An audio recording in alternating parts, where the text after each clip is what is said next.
আজকে দেখাবো লঙ্কা গাছ নিয়ে। লঙ্কা গাছের কিন্তু একটা সবচেয়ে বড় সমস্যা, দেখবেন লাগাবেন, লাগানোর পর কিছুদিন পর যখন গাছটা একটু বড় হবে, পাতা কুঁকড়ে যায়, মাথাগুলো দেখবেন কুঁকড়ে যাবে, কিংবা পাতা হলুদ হয়ে যাচ্ছে, পাতা ঝরে যাচ্ছে, গাছটা লম্বা হয়ে যাচ্ছে, পাতা থাকছে না গাছে, লঙ্কা আসছে না, পাতা কুঁকড়ে একদম গোটা গাছটা নষ্ট হয়ে যাচ্ছে। এইসব থেকে আজ কি করে আপনি গাছটাকে সুস্থ রাখবেন, ভালো রাখবেন, সেই নিয়ে আজকে আমার এই ভিডিওটা। দেখতেই পাচ্ছেন আমার লঙ্কা গাছ একদম ফ্রেশ হয়ে আছে। কিভাবে করতে হবে সেটা নিয়ে বলবো। তার আগে জানাই সেন গার্ডেনের পক্ষ থেকে আমি প্রসেনজিৎ সেন আপনাদের নমস্কার জানিয়ে শুরু করছি ভিডিওটা। এই লঙ্কা গাছ প্রথমে হচ্ছে একটা ভালো চারা কিন্তু কিনতে হবে। কেনার সময় একটু দেখে নেবেন জন্য গাছে কোনো পোকা না থাকে, পাতা কুঁকড়ানো না থাকে, পাতা হলুদ না থাকে।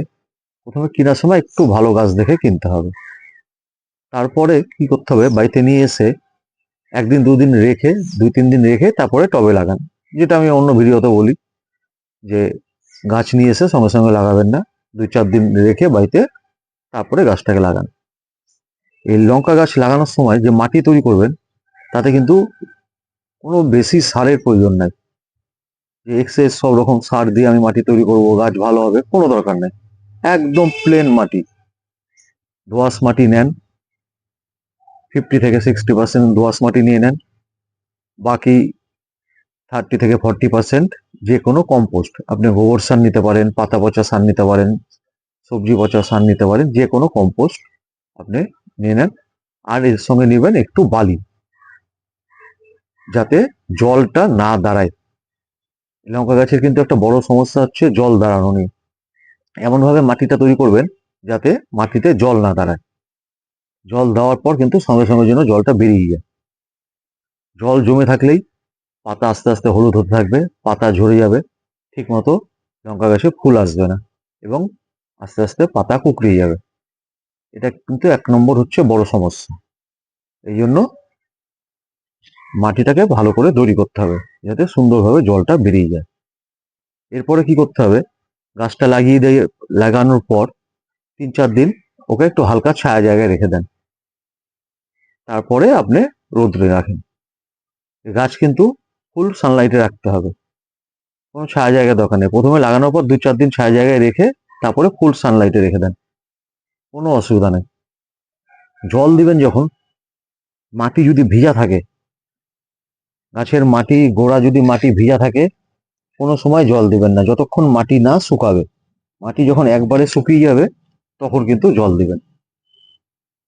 কারণ জল ভিজা অবস্থায় জল দিলে কিন্তু শিকড় নষ্ট হবে, গাছে কিন্তু পাতা হলুদ হয়ে যাবে।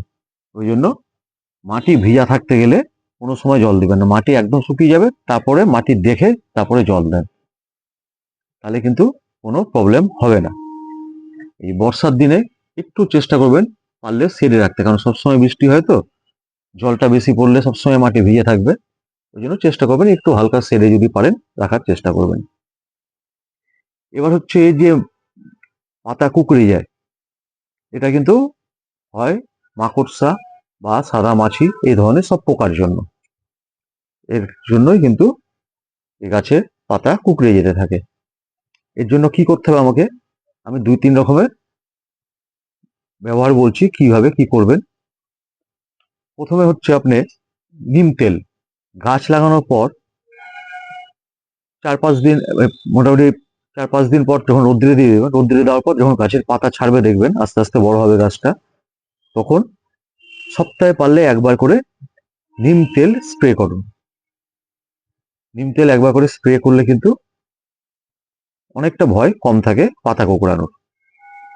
এছাড়া কি করতে পারেন, এছাড়া নিম তেলের বদলে আরেকটা করতে পারেন, 4 থেকে 5 কোয়া রসুন নিলেন, তার সঙ্গে একটা কাঁচা লঙ্কা আর একটু নিম পাতা, এগুলোকে বেটে জলে ভালো করে ফুটিয়ে নেন। আমার এই ভিডিওটা আগেও দেওয়া আছে, আমার চ্যানেলে দেখতে হবে। ভালো করে ফুটিয়ে নিয়ে জলটাকে ঠান্ডা করুন, করে ওটাকেও স্প্রে করতে পারেন, তাহলেও কিন্তু আপনি পোকা লাগার ভয়টা গাছে থাকবে না। আর একটা কি করতে পারেন, আর একটা বলে দিচ্ছি, আপনি 1 লিটার জলে 3 থেকে 4 কাপ ভিনিগার নেন, 3 থেকে 4 কাপ ভিনিগার নেবেন, তার মধ্যে দিবেন 1 চামচ হলুদ, আর একটু লিকুইড সাবান, যে কোনো লিকুইড সাবান, না হলে ভালো হয় শ্যাম্পু দিয়ে দিতে পারেন। একটা ছোট পাউচগুলো শ্যাম্পু নিয়ে একটা শ্যাম্পু, যে কোনো শ্যাম্পু 1 টাকা দাম নিবে, ওইগুলো শ্যাম্পু একটা দিয়ে দেন, দিয়ে ভালো করে গুলিয়ে নেন। গুলিয়ে নিয়ে ওটা স্প্রে করুন, কারণ এই ভিনিগারে কিন্তু অ্যাসিডিক অ্যাসিড থাকে, এর জন্য পোকাগুলো কিন্তু চট করে গাছে আসতে পারবে না। এটা যদি দিতে পারেন তাহলে কিন্তু লঙ্কা গাছে আপনার চট করে মাথা কুঁকড়াবে না, পোকা লাগবে না, এগুলো থেকে আপনি নিশ্চিন্ত থাকতে পারবেন। আর গাছ যখন বড় হবে আস্তে আস্তে ওর মাথা কাটতে থাকেন। যদি দেখেন যে পাতা কুঁকড়ে যাচ্ছে, কেটে দেন, মাথা কেটে দেন, ও কাটতে থাকেন, ও ঝাড় হতেই থাকবে, ও কুঁকড়াক, আপনি এগুলো দিতে থাকেন। গাছটা যখন আস্তে আস্তে বড় হবে, আমার এই গাছটাও কিন্তু প্রথম দিকে কুঁকড়ে যাচ্ছিল পাতাগুলো, আমি কিন্তু ওই স্প্রে করছিলাম আর মাথা কেটে দিচ্ছিলাম, আস্তে আস্তে দেখেন কত বড় ঝাড় হয়ে গেছে। ঠিক মতো হয়ে গেলে কিন্তু একটু বড় হয়ে যাবে, যখন এইগুলো স্প্রে করতে থাকলে আস্তে আস্তে কিন্তু আর পোকা লাগবে না এবং ফুল ফল ভালো পাবেন। এবার একটু কিছু খাওয়ার আমি বলে দিই, যেটা গাছটাকে বাড়াতে এবং ফুল ফল আনতে একটু সাহায্য করবে। গাছটাকে বাড়াতে খোল পচা, একটু সরিষার খোল পচিয়ে পাতলা করে ওর সঙ্গে নর্মাল জল মিশিয়ে খুব পাতলা করে এটা একবার করে দিতে পারেন, তাহলে কিন্তু গাছটার গ্রোথ ভালো হবে।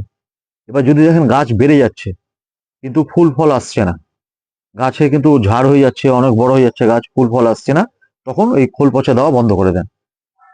খোল পচা দেন কিংবা সবজি পচা জলটা দেন। যদি দেখেন গাছ বড় হয়ে যাচ্ছে তখন এটা বন্ধ করে দেন। দিয়ে আপনাকে দিতে হবে পটাশ জাতীয় খাবার। বাজার থেকে পটাশ নিয়ে এসেও দিতে পারেন, 1/2 চামচ গাছে গোড়ায় দিতে পারেন। সবচেয়ে ভালো হয় বাড়িতেই পারবেন কলার চোকা, কলার চোকাতে কিন্তু প্রচুর পটাশ থাকে, কিংবা শুকনা কলা পাতা পুড়িয়ে সেই ছাইটা, এটাতেও কিন্তু প্রচুর পটাশ থাকে। কলার চোকাকে শুকিয়ে তাকে গুঁড়া করেও গাছে দিতে পারেন, বা এটাকে 5-7 দিন কলার চোকাকে ছোট ছোট করে কেটে 5-7 দিন জলে ভিজিয়ে রাখেন, রেখে সেই জলটা আপনি সপ্তাহে একবার করে দেন, তাতে কিন্তু প্রচুর পটাশ আছে। এবং এইটা দিলেই গাছে কিন্তু দেখবেন আপনার ফুল ফলে ভরে যাবে। ফুল যদি ঝরে যায় তখন কিন্তু এই পটাশ দিতে হবে, বেশি হাবিজাবি কিচ্ছু দেওয়ার দরকার নেই। গাছ বড় করার জন্য দিব নাইট্রোজেন যুক্ত খাবার, সর্ষার খোল দেন, সবজি পচা জল দেন, এইসব দেন। যখন গাছ বড় হয়ে যাবে, যদি ফুল ফলের দরকার হয়, আমি পটাশ জাতীয় খাবার দেবো, কলার চোকা, যাই হোক এই ধরনের পটাশের আমার দেওয়া আছে, দেখবেন ভিডিওতে পটাশ জাতীয় খাবার। আপনি কলার পাতা, যে কোনো শুকনো কলা পাতা পুড়িয়ে আগুনে পুড়াবেন, তার ছাইটা আপনি দিয়ে দেন, এগুলোতে কিন্তু হয়ে যাবে। এইভাবে যদি করতে পারেন আপনি লঙ্কা গাছ একদম ফ্রেশ সুন্দর থাকবে। কিন্তু এই পোকা মারার যেটাই হোক লিকুইড যেগুলো বললাম, এগুলো কিন্তু একবার করে সপ্তাহে স্প্রে করতে হবে। এগুলো করলে কিন্তু আপনার গাছ সুন্দর এবং লঙ্কায় ভরে যাবে। দেখেন আমার এই গাছটায় ফুলও চলে এসছে, এবং দেখেন প্রচুর লঙ্কা কিন্তু ধরতে শুরু করে দিয়েছে, দেখতে পাবেন চারিদিকে ফুলে আস্তে আস্তে ভরে যাচ্ছে, এবং এই যে লঙ্কাও ধরতে শুরু করে দিয়েছে। এইভাবে যদি করতে পারেন তাহলে কিন্তু আপনার গাছ সুন্দর থাকবে। যত মাথা কাটতে থাকবো আমি, যদি এখন মাথা কাটি, ও কিন্তু আরো ঝাড় হতে থাকবে, যত মাথা কাটবো তত ঝাড় হতে থাকবে এবং তত আমার ফুল ফল আসবে। ঠিক আছে বন্ধুরা, বাড়িতে করে দেখেন। যদি কোনো প্রবলেম হয়, কিছু জানার থাকে, আমাকে অবশ্যই কমেন্ট করে জানাবেন। অনেকেই কমেন্ট করছেন, খুব ভালো লাগছে, আমি নিশ্চয়ই উত্তর দেব। যা প্রবলেম হবে জানাবেন, আরও যদি কিছু জানার থাকে আমাকে কমেন্ট করে জানাবেন, আমি নিশ্চয়ই আপনাদের উত্তর দেওয়ার চেষ্টা করব। ঠিক আছে, ভিডিওটা ভালো লাগলে অবশ্যই লাইক করে দিবেন, এবং যারা নতুন দেখছেন একটা সাবস্ক্রাইব করে দিবেন। নমস্কার।